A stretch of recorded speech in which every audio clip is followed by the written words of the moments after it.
Hello?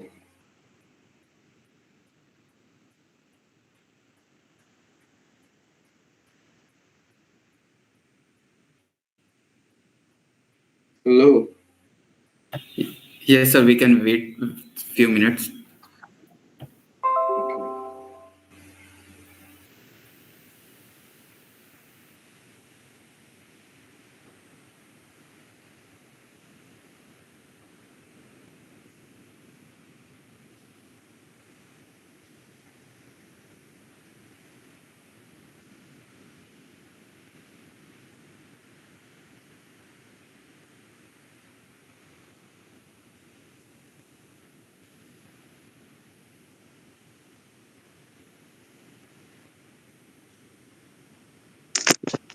A very welcome everyone and also our beloved instructor Wildcat.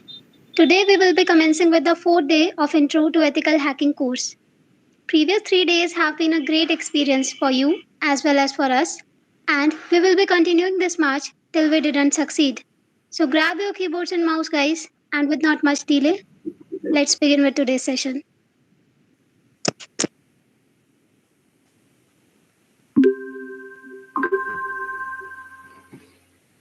Yeah, hello everybody. You're welcome to the fourth day of the class. Please, the admin, am I allowed to share my screen?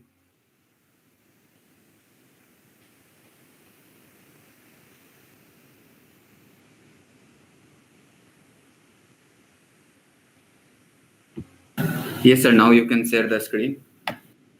Alright, hold on.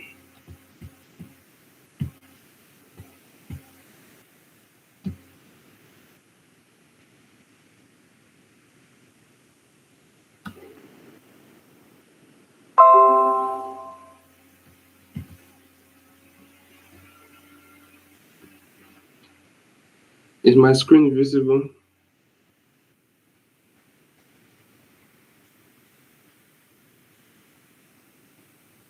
Yes, sir. Alright, so let's begin. Welcome to today's session. Yesterday we were talking about types of attacks, and I was able to explain to you what phishing and brute forcing meant. So I have added some other types of attacks for your benefit. So what we have here is phishing, brute forcing, man in the middle attacks, malware, denial of service, structured query language injection, business mail compromise, cryptojacking, ransomware, cross-site scripting, password attacks, and eavesdropping. So I will continue from the third one. I think I've explained the first and second already. I'll continue with the third one, which is man in the middle attacks. Man in the middle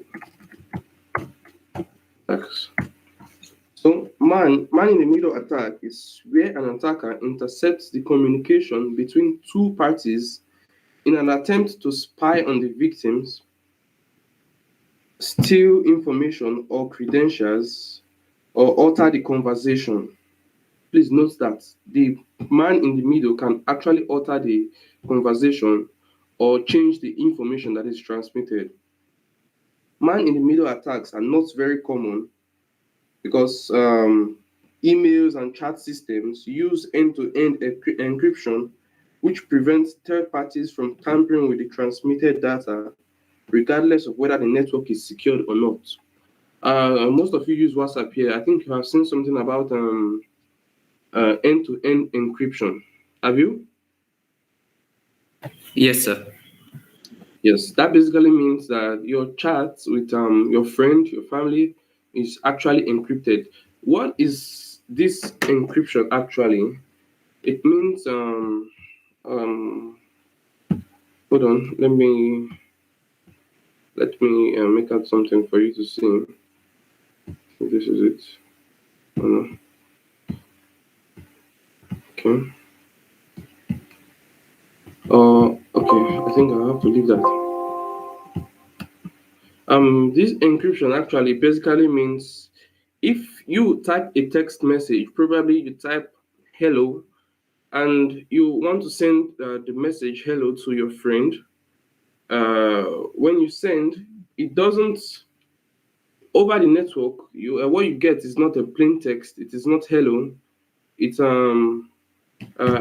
form of encryption. You get it could be alphanumeric. It could be only numbers. It could be scattered alphabets. I think I should use this to explain that.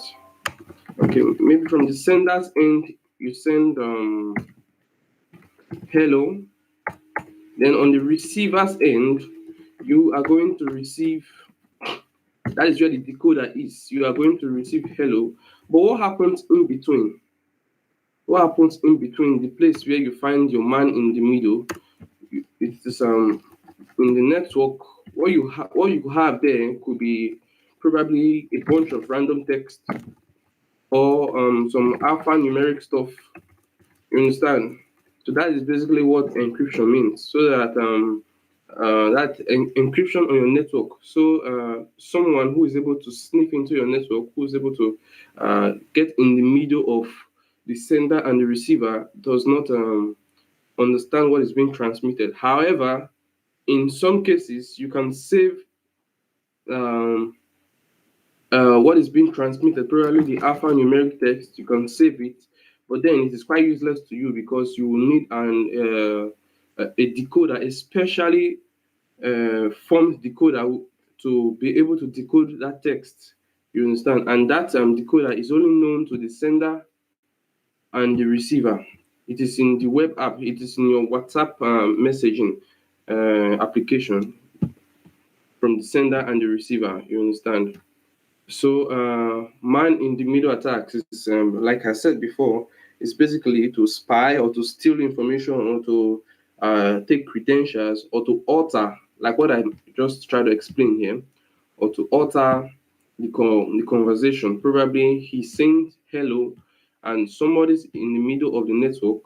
The person could receive the hello and say, no, I don't want this person to receive hello. I want this person to receive come here. So what this person in turn receives is going to be come here because the man in the middle has actually modified the information. I hope you understand that. So we will move on to the next one, which is malware. Yeah, let me get this off. Okay. So on to the next one, which is malware. Malware attacks are a variety of malicious attacks to steal files, destroy files, create backdoors, deliver payloads, or do whatever kind of task it has been created for. You know, malware serves as a worm. It could be a worm, it could be a virus, it could be a Trojan, it could be a payload carrier, it could be a backdoor. I think we'll get to all of this. They have different kinds of malware. They have hardware, grayware, so many of them. We will get to this in the paid section because there are so many, and I think we need to treat them if you have to be grounded in this malware area. So malwares are usually softwares that are intentionally designed to cause damage to a computer, to a server, or to a computer network. I hope you understand that. A malware it is usually intentionally designed for a particular purpose, a purpose of exploitation, a purpose of delivering payload, a purpose of spreading or infecting other computers and all that. So that is basically what malware is. Do you understand that, please? Yes, sir. Okay.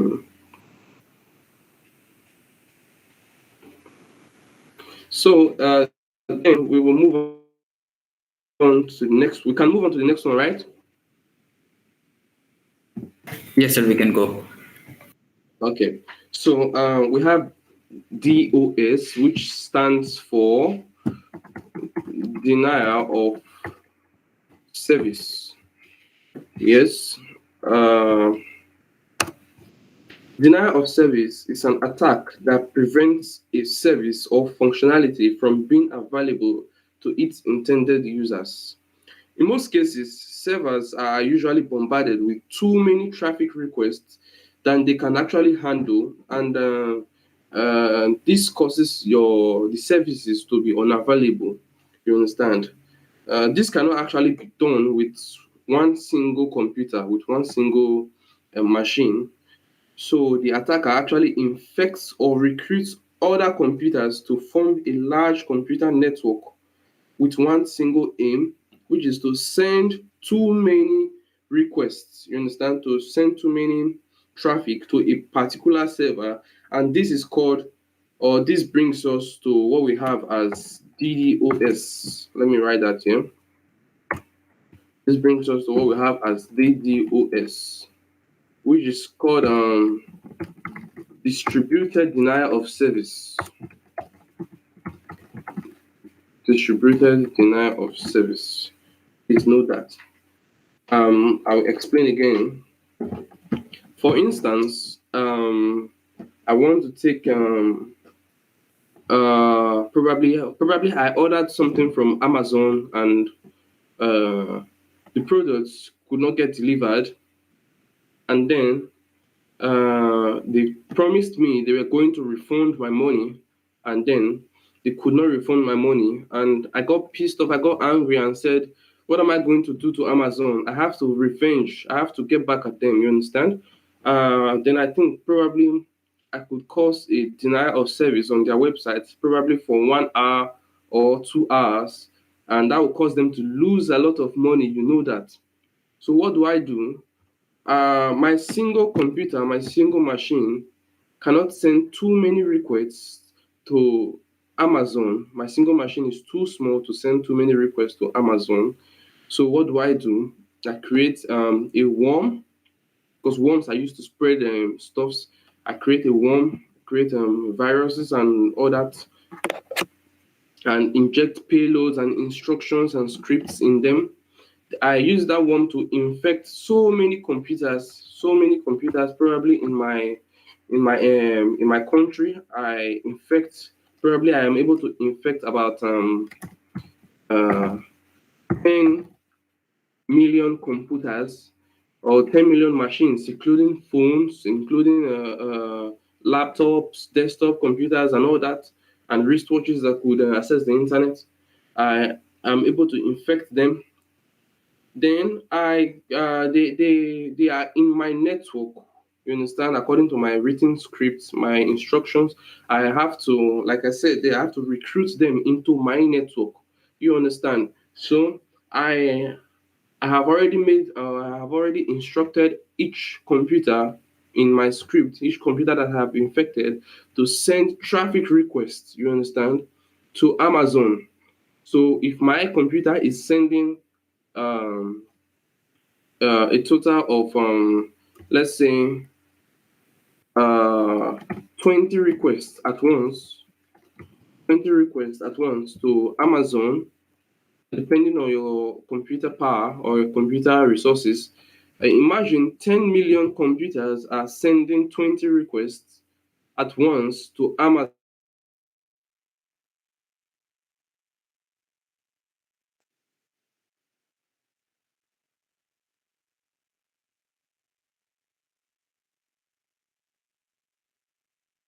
Service. You understand? They have to deny service, and that will cause them to lose a lot of money because, of course, they are prepared to receive a lot of traffic, but not as much as I have given them. You understand? Not as much as 20 requests coming from 10 million computers each. I don't know if you understand. So that is basically what distributed denial of service mean. When it's just denial of service, it is usually from 1 to 3 computers. But then when it's distributed denial of service, this is usually from 3 computers upward. So we have the distributed denial of service. Do you understand that, please? Yes, sir. Okay. So please.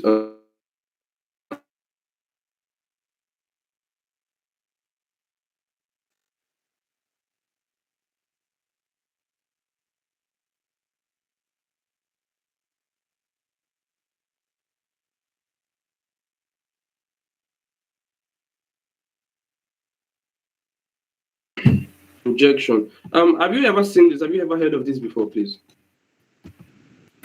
So, actually, your audio was not.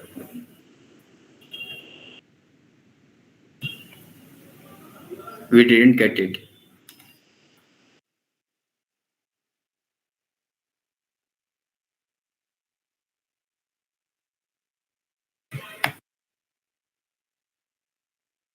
Yes.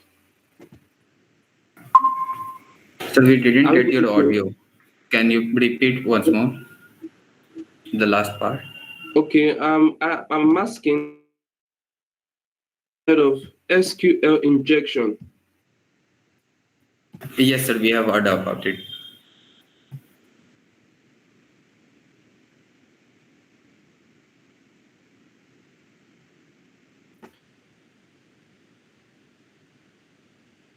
SQL injection tech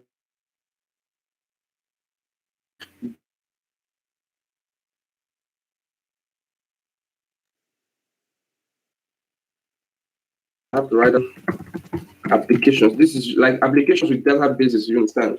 So SQL injection is a code injection technique used to attack data-driven applications, which could be a database, an application with valuable data in it, or others, you know. A malicious SQL statement is properly crafted and inserted into a form or an entry field for execution. And the effect of this is that the data or application then replies or give a feedback with a valuable answer, if probably a feedback of tables, a feedback of usernames, a feedback of passwords, and all that. And SQL injection, it means let me write this for you, structured query language. Please note that structured query language. What is a query? A query could be a question. You know, when you ask a question, you expect a reply. So when you type in a question in the form of properly crafted codes, you understand, and send it through the form. I will show you that now. And send it through the form or entry field. You are supposed to get a reply, an answer from the database if the entry field is not properly filtered, if it's not properly sanitized. You understand that? So let's go for an example now. Let's look at something. Mm, which website will I use? Uh, does anyone have any idea? Any website? Just mention something.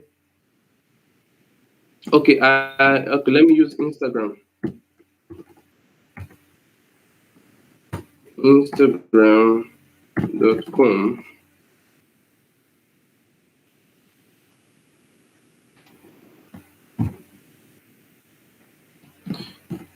Okay. Yes, I hope you all can see this. Yes, sir. We can see this. All right. Now, what you have here is your phone and password, your username. This is an entry field. This is a form. You understand? You fill in this form, and then when you click login, it directly accesses the database to look for a table that has this particular username, and then it checks the password to see if the password matches before it lets you log in. You understand? Yes, sir. So to perform some SQL injection, you type in some. There are some codes. I will show you some stuffs actually. Okay, I think let me show you something. Injection parameters. They call them parameters. So let me show you an example of it.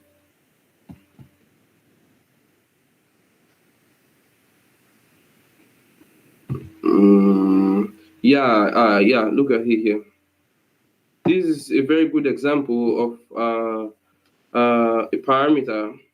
Okay, you have it a parameter submitted by the attacker. You understand? So this is a very good example of an injection, SQL injection. You understand?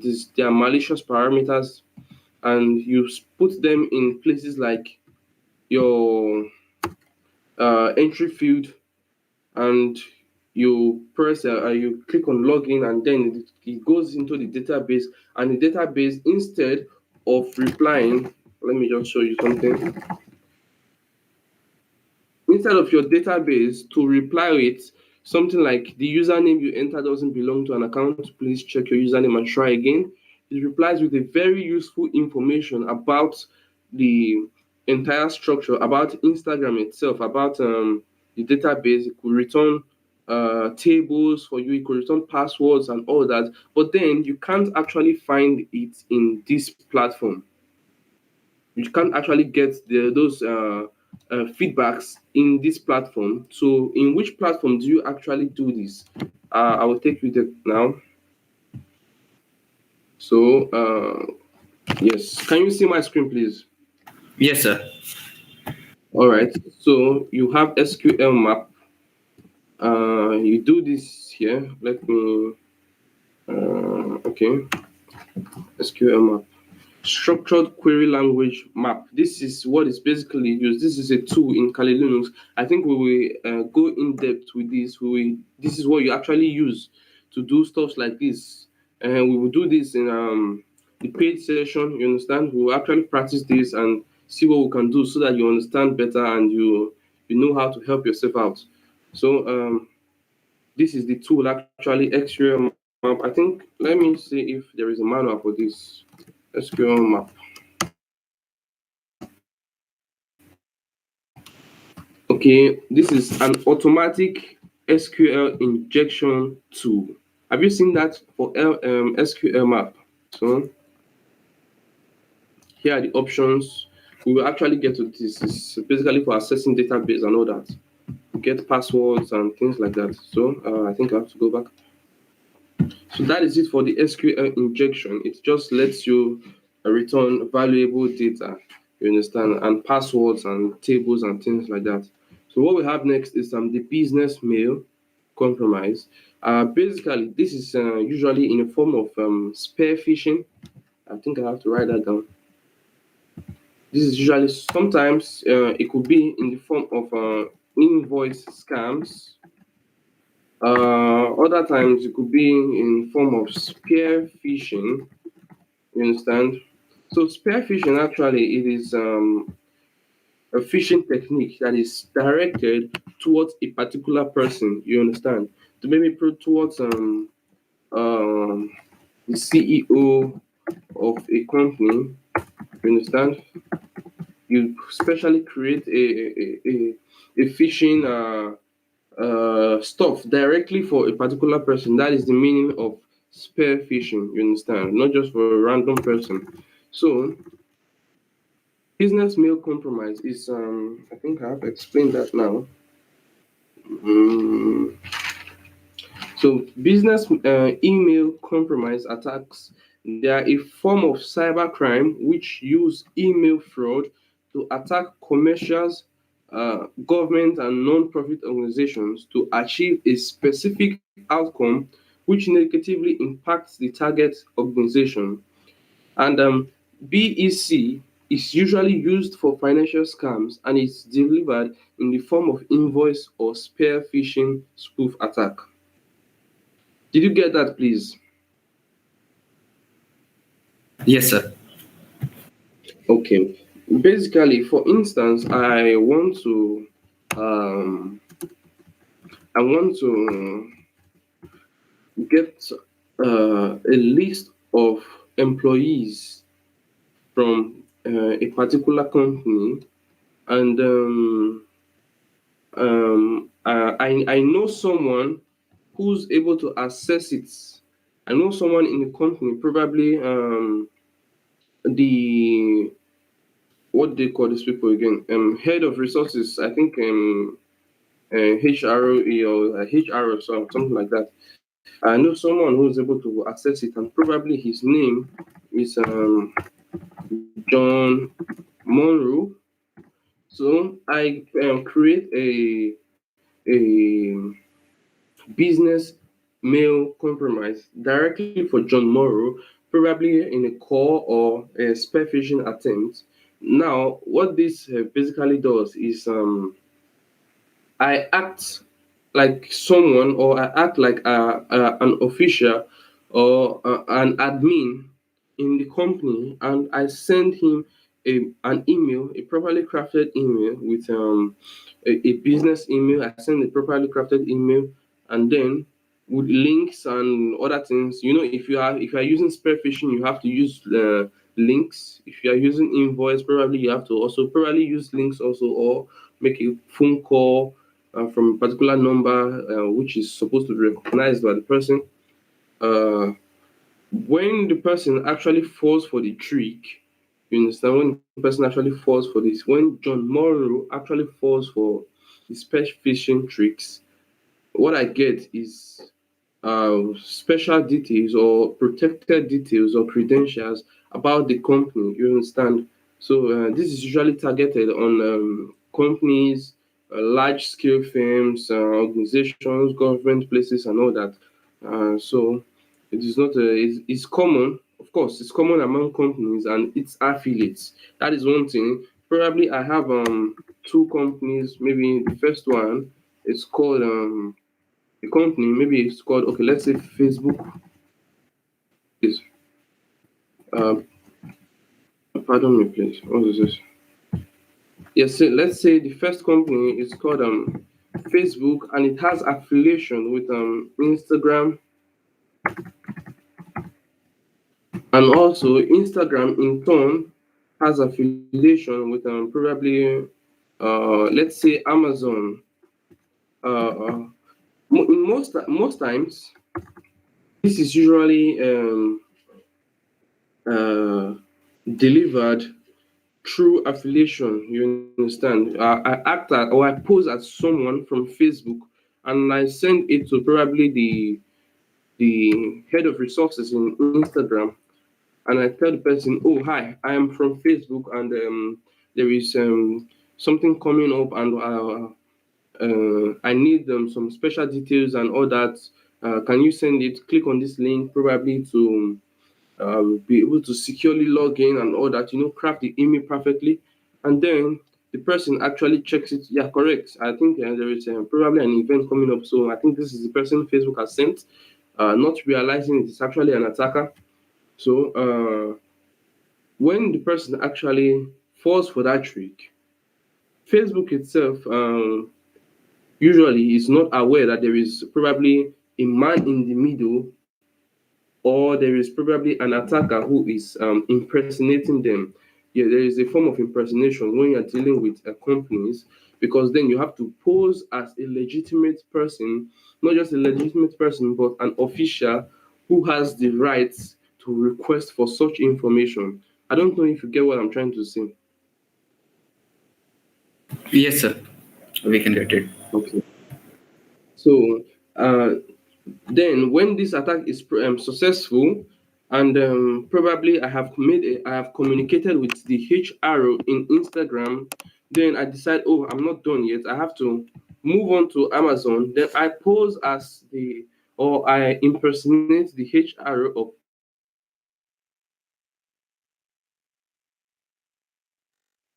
Instagram. Emails, you are able to get me address of the HR in Instagram. And then if I am able to attack, you see, all of these, they are all connected. If I am able to hack into the particular email of the HR of Instagram, I use that email to then send a legitimate or a fake uh, email. Probably this wouldn't be spear phishing. Actually, it is from a legitimate email, but then it is a compromised link I will send, or a compromised invoice sent to Amazon too, and probably not the HR, or probably the CEO of Amazon, and he sees, oh, this is actually a legitimate email. It is Instagram's own email, and so I have to, give this some attention, click the link, or do whatever I have to do. He does it, and then, you understand, attack is successful. So you see, most times it is companies who are in affiliation that are targeted serially. You understand, because one is actually linked to the other. So that is one thing with business email compromise. You understand that. So without wasting much time, can I move on to the next, which is cryptojacking? Yes, sir. All right. So cryptojacking is basically affecting more computer networks with a malware that uses the internal resources of that particular computer network to mine cryptocurrencies, and it is like the resources to it is like the denial of or it's like the distributed denial of service. Please, sorry for that. It is like the distributed denial of service, but it recruits computer networks for the purpose of mining or stealing crypto wallets. This is actually quite confusing, so I made a picture so you understand. Yes, this is it. Um, okay, I have to increase this. So can everyone see my screen, please? Yes, sir. All right. What we have here, where is my cursor? Okay. Yeah. So what we have here is the attacker, and the attacker is crypto. What was the topic just now? It's let me write it here so you see it. Crypto jacking. So please note that. So cryptojacking basically it means an attacker sends in scripts, sends in compromised scripts into a particular website and compromises the website. You understand? The reason for this is so the attacker could directly install that script in users computers. You understand?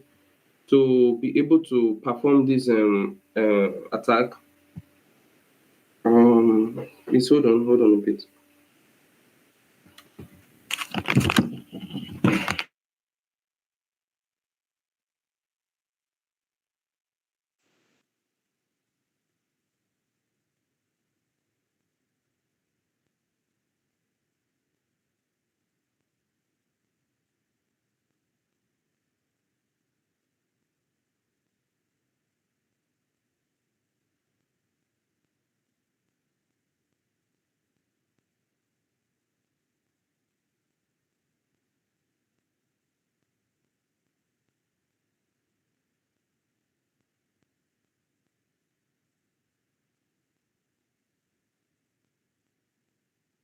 Stuff like that.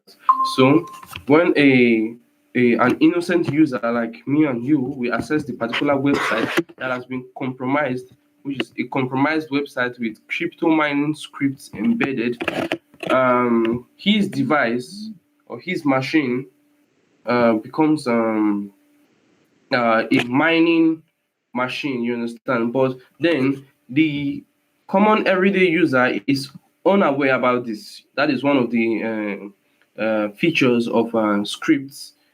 The user is unaware about the fact that his machine is actually mining for someone. But then if you are smart enough, you will understand or you will notice that probably your system is getting slow or is heating up or things like that. I think we will get to that area.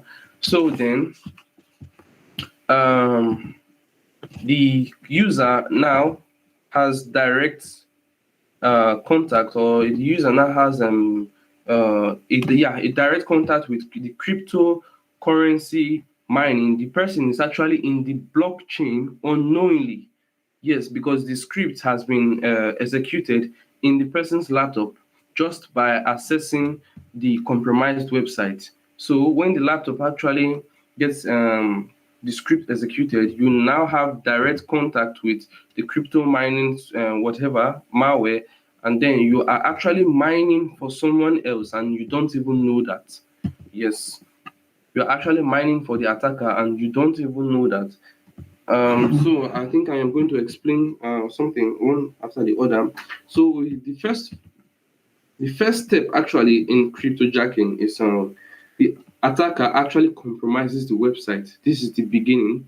probably I send crypto mining scripts to a website like Facebook. Just imagine I send crypto mining script to a website like Facebook. So many persons access Facebook, and if Facebook they are not aware about this, you understand, if they are not able to filter this and regulate this on time, the next stage occurs, and the next stage is the users visit the compromised website and the scripts get executed in their system. Immediately you visit the website, the scripts which I have written will get executed in your system, in your machine.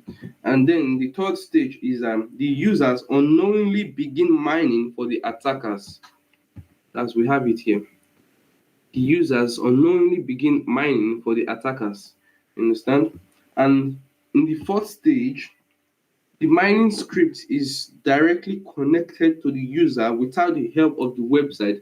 You see, even if you log out of the website, even if you turn off your phone and or turn off your machine and turn it back on, you don't even have to access the website anymore to be connected to the mining or to have the mining scripts written in your system. Immediately access the website, the scripts get stored in your laptop, and that is the end. You understand? Actually, except you have to use some other methods. I will teach you that some other methods to get unwanted scripts off your system and all that. And number 5 is upon successfully adding a new block to the blockchain, you serve as the block. The common everyday user who has been compromised, you serve as a block. Upon successfully adding a new block to the blockchain, the attacker receives a reward in cryptocurrency coins. You understand?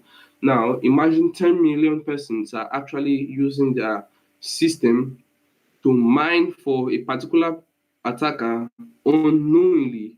If you mine for a day, the attacker will receive a very large sum of money. So this is a particular kind of attack on its own. So if you understand that, I'll have to move on to the next, which is ransomware. Do you understand that, please? Yes, sir, we understand. But one of the student want to ask to how to defend with this. Yeah, you said? One of the student want Hello? to ask how to defend with this. Okay, How to very well. protect ourselves. Yeah. Okay.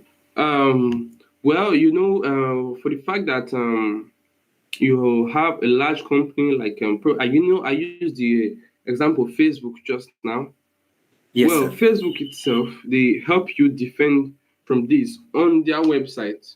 So probably when you're accessing other websites, probably if you browse a lot and you probably must have gone into a website that is not secured. The risk of getting infected with something like this is quite high. Then the question is, how do you really protect yourself from this? There are tools to protect yourself. I think I have to show you that. Cryptojacking. Where is my browser? Cryptojacking. Okay, let me show you that one time. Cryptojacking.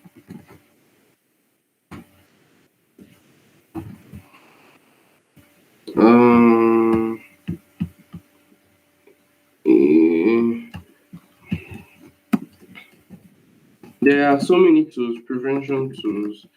I think there are about 12 different in this cryptojacking. Okay. I have actually forgotten the name of those tools because personally I don't really use them. I don't. Also, your antivirus is a very great way. What they call this antivirus, AVG antivirus. It's a very good antivirus. I think I have to write that down for you. This is not affiliation or anything. Yeah, AVG technology. This antivirus is very good. You use it to scan your devices, scan your phone, your systems, and all that. It actually helps you to prevent this. And also, they have ID. ID crypto, I think ID crypto jacking, something like that.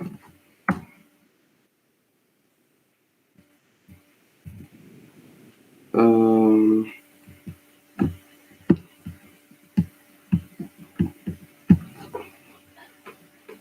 There were tools. I would have written them down. Okay. Basically, and also, and please, I think I have to point this out for you. Can you see my cursor, please? Yes, sir, we can see. Okay. You see what I'm pointing at? Yes, sir, The it's a lock. lock sign. Okay. When you're accessing a website and this doesn't give you a lock, but then it gives you a warning symbol. Let me show you what I mean by a warning symbol. Oh Jesus. Yeah, it gives you a symbol like this. In this place here, you see something like this here. It means the website actually doesn't have, it's not secured and it is just HTTP. You understand? It is supposed to be secured. But then hackers have actually gone extra mile, and sometimes you might get into a malicious website, but then it is secured. A malicious website that is actually secured. So the best thing to do is uh, have your antivirus properly installed. I don't know if you use Chrome browser. Chrome also have some security uh, privacy and security. Please note this. Safe browsing, protection from dangerous sites, and other security settings. I hope you can see this, please. Yes, sir, we can see it. Okay, so there are so many methods. These are some methods to help you prevent yourself before something like that. You understand? A virus could cause your system to be overheating. A worm or anything could cause your system to be overheating, or battery drains easily, or things like that. So I think our time is almost up. We have about 19 minutes left. So enhanced information. Okay, this is it. Sir, So we can please, share the screen for attendance. yeah. Can we do? For the attendance, we can share the screen. Okay, yeah. Please do. So I have to stop sharing, right? Yes, sir. Okay.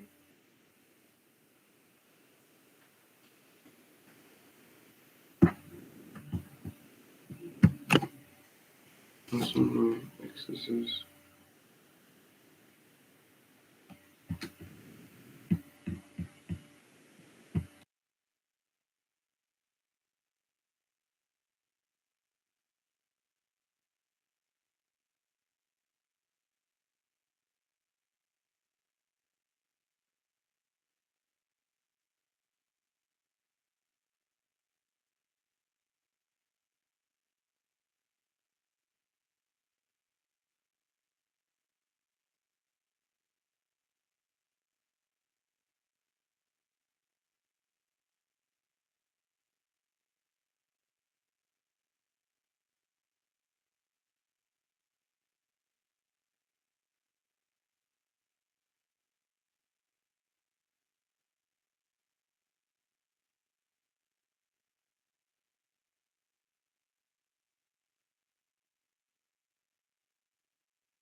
You can take screenshot of the Word document for the later use.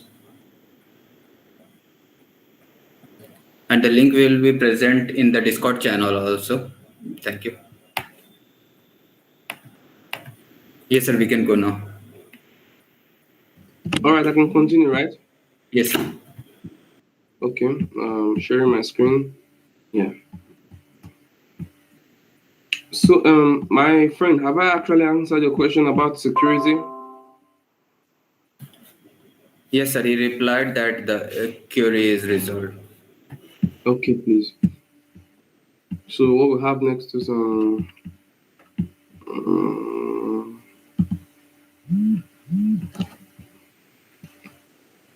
please hold on.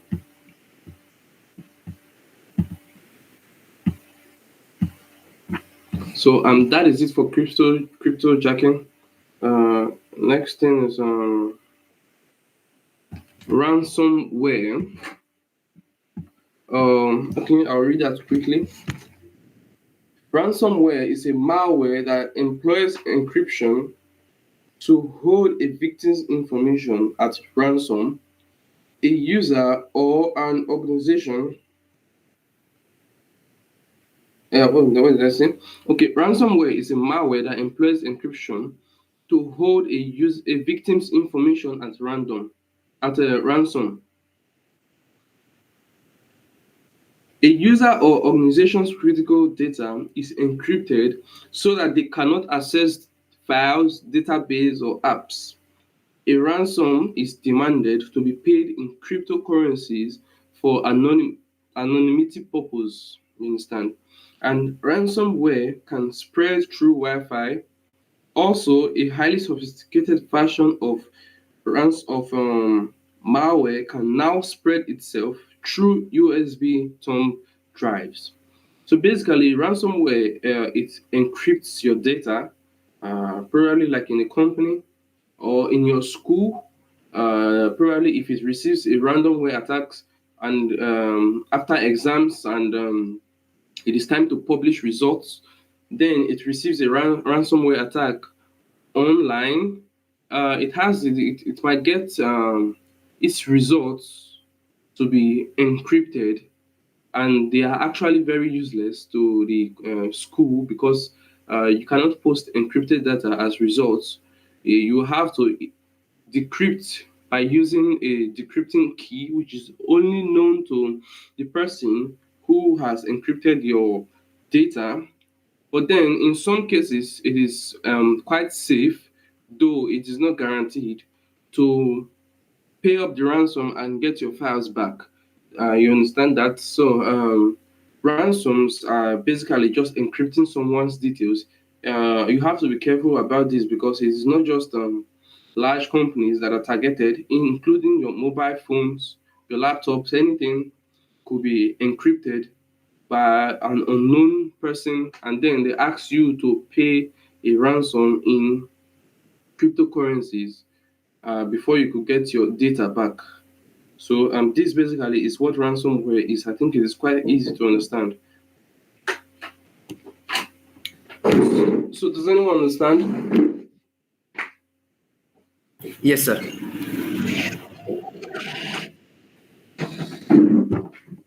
All right. Without wasting much time, I have to go on to the next cross-site scripting XSS.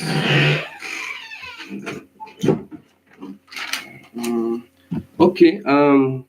Cross-site scripting is a type of security vulnerability that is typically found in web applications. You understand? So cross-site scripting attacks are very common, and it enables attackers to inject client-side scripts. I have to write that out for you. Client-side scripts. You are a client. Yeah, it enables attackers to inject client-side scripts into the web pages viewed by other users. A cross-site scripting vulnerability may be used to attack or bypass or bypass access controls such as same origin policies. You might not understand that now, but I will explain. So cross-site scripting is a little bit more like CSRF, which is I don't know if you've heard that before. This means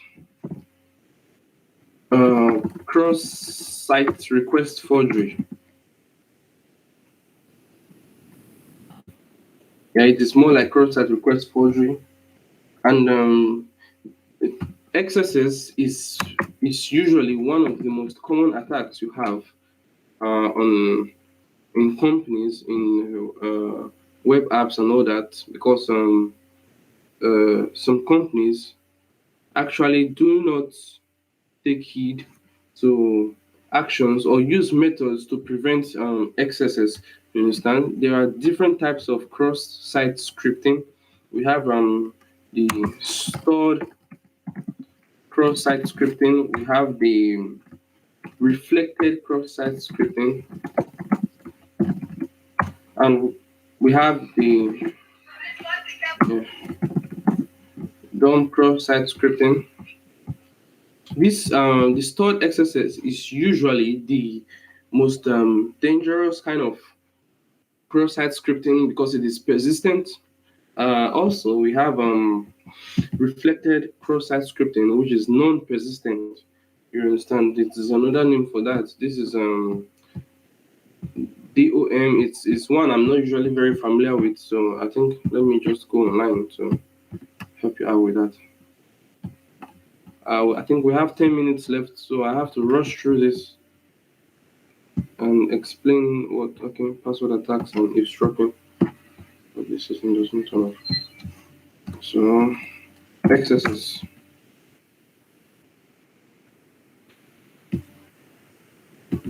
Okay. So I think please, for the sake of time, you just go online and you type XSS and you just read through and you'll see a lot of things on XSS cross-site scripting and what it basically means. I have to go on to the next one now, so I don't Yes, sir, we can proceed. fit into your time. So the next thing we have is password attacks. This is usually a very, very wide stuff because there are so many methods employed to attack you password wise. Yeah, let me use that word. So let me explain that.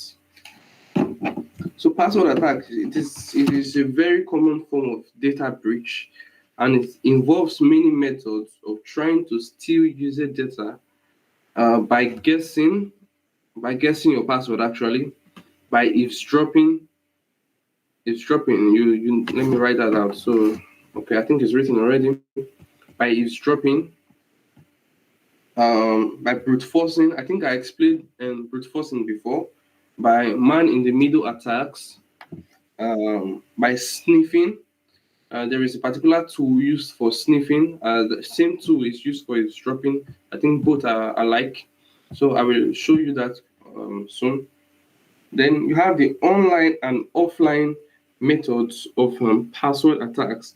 There is something they call dictionary attack.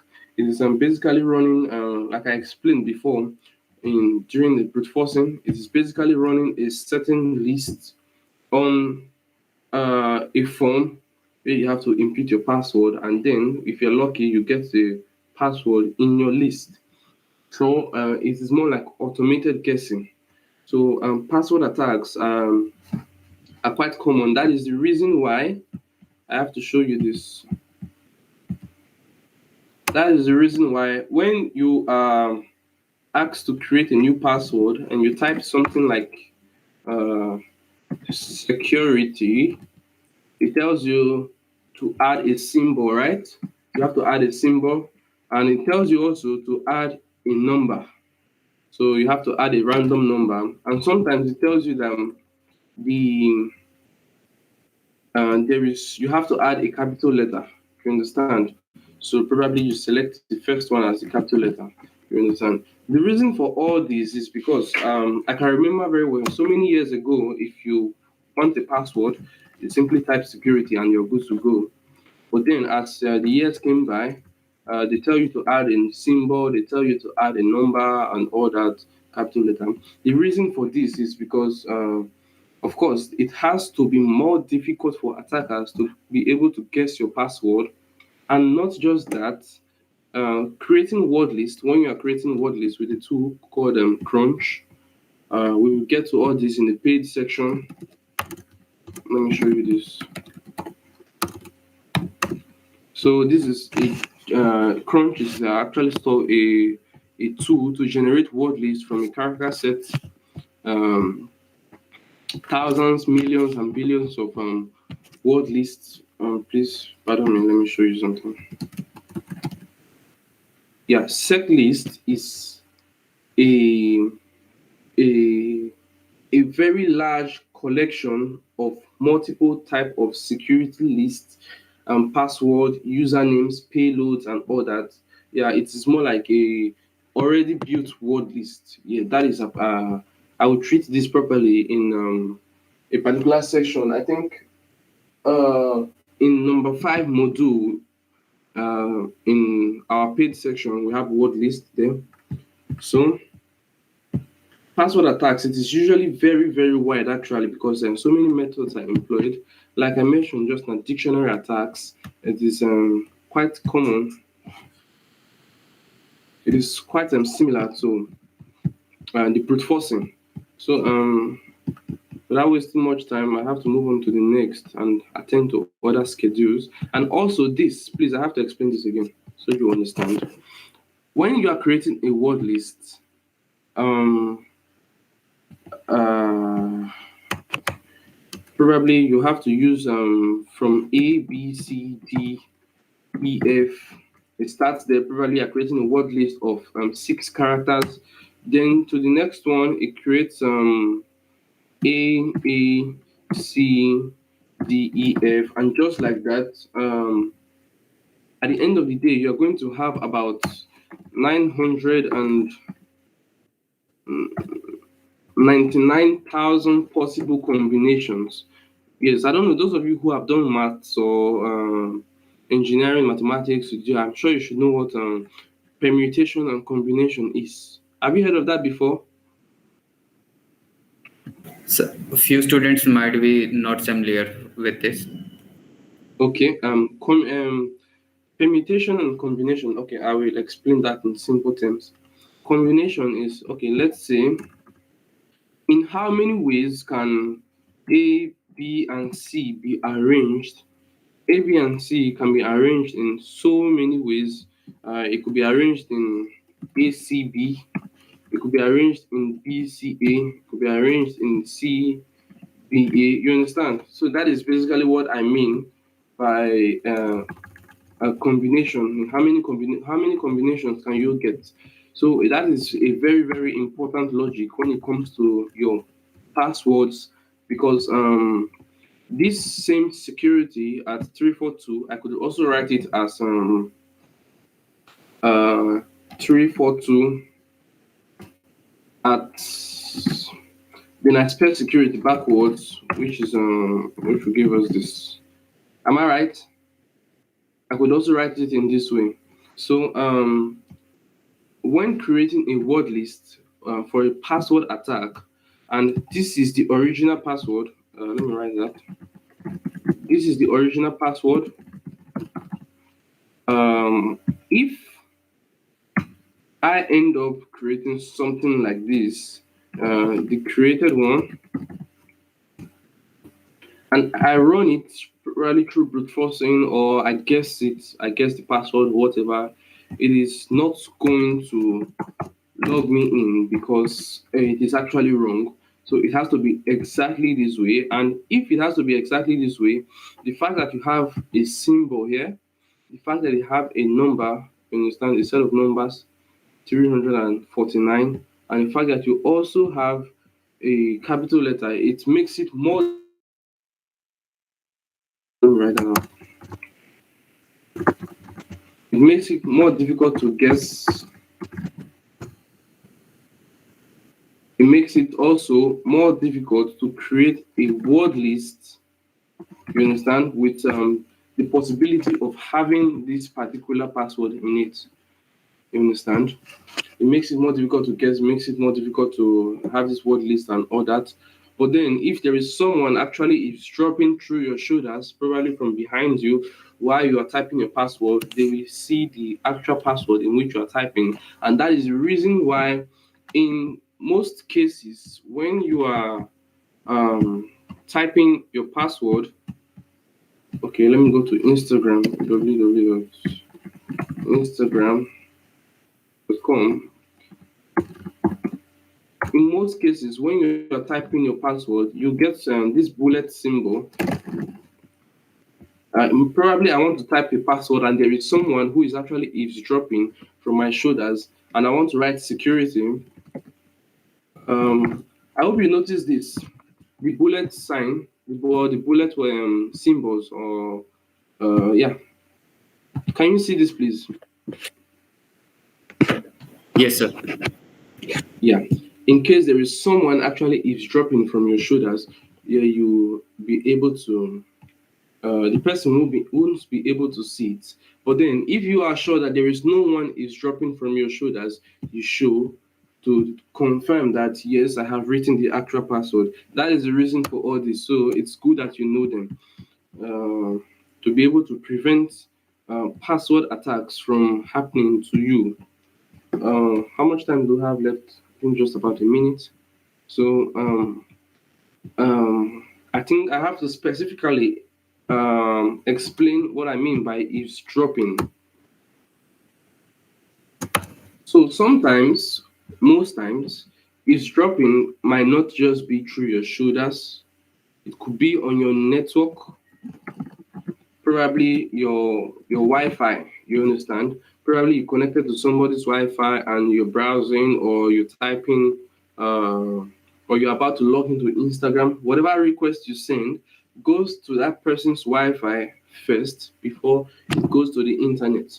You understand? So if there is someone actually sniffing, or there is someone actually trying to eavesdrop on your details, the person will be able to do it on your network through your shoulders, also by being the man in the middle. You understand? There is a popular tool for doing this actually, for sniffing or eavesdropping. But first, before I show you, I have to explain from my book. It says an eavesdropping attack is also known as sniffing or snooping. It is the theft of information while it's being transmitted through the network or your web application or from the client side. You understand that? So I will show you the tool that is most preferred. What we have is Wireshark. Okay, let me show you the manual. Wireshark. So Wireshark interactively dump and analyze network traffic. So okay, you see Wireshark is a graphic user interface network protocol analyzer, and it lets you interactively browse packet data. Um, I will explain what packet means. Packet data from a live network, that is in an active network. I hope you understand that.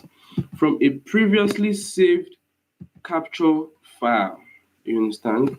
We have Wireshark and also we have Bob Suite. And before I go into Bob Suite, um,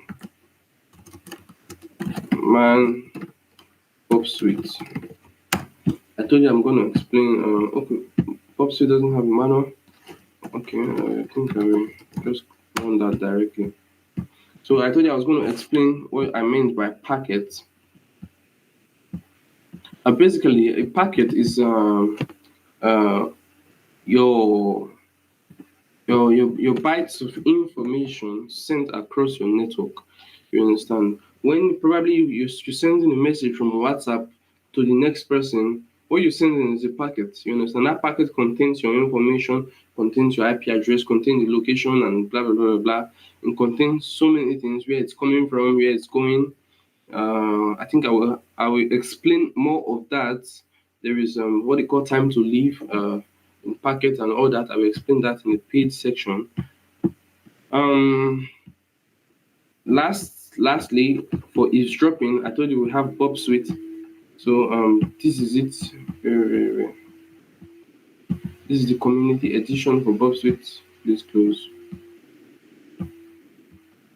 So this is the last thing you're going to see before the end of the class. So I think to take time to this is basically just a quick peek of a tool that is used for sniffing. You understand?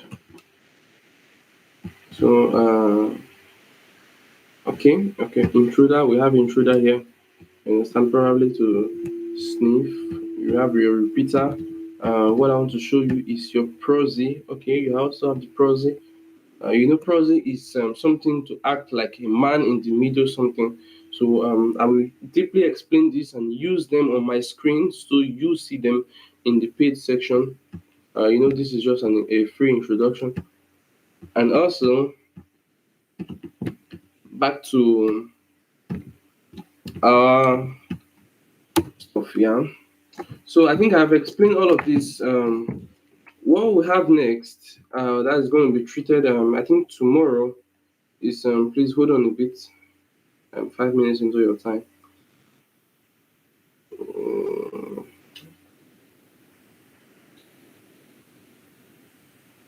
A second.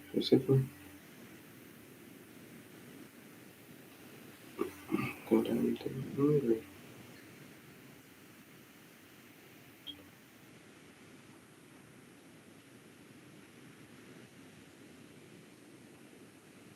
Yeah, I'm back. So what we have treated is types of attacks, and tomorrow what we are going to be treating is programming languages used by hackers. So thank you very much for today's session. I really appreciate and I enjoyed the class with you. You try to stay blessed and you try to revise and is it revise? You try to do some revisions and practice. And those of you who have Kali Linux installed, please open it, practice, and do stuff on your own. That is how you learn. I never had this opportunity you have. All of this I learned it on my own, and you can do it too. So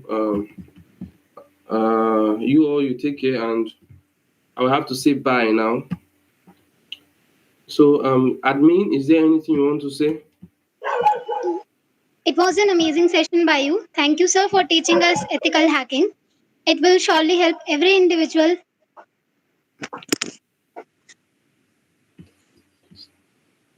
Yeah, you're welcome. Thank you, sir. Thank you for the session. We can end it.